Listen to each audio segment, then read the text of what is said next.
আমি মাননীয় নতুন সরকারকে অনুরোধ করে বলবো, আসলে তেলের বাজার হিসেবে যে ইরির খেতে যে খরচ হয়েছে, আসলে আমরা অনেকেই অবশ্য হতাশ হয়ে গেছি এই তেল কেনার জন্য।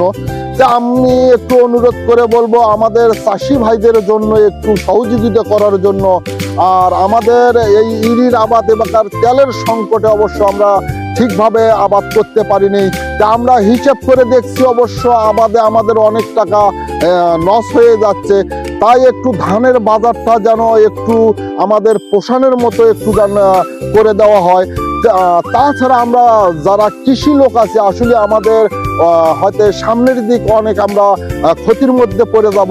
তাই আমি নতুন সরকারকে অনুরোধ করে বলতেছি, আমাদের কৃষি ভাইয়ের জন্য বা আমাদের এই কৃষি দিনে খেটে খাওয়া মানুষের জন্য যান কিছু একটু সহযোগিতা করে, আমরা যান একটু লস থেকে যান আমরা একটু সহযোগিতা পাই।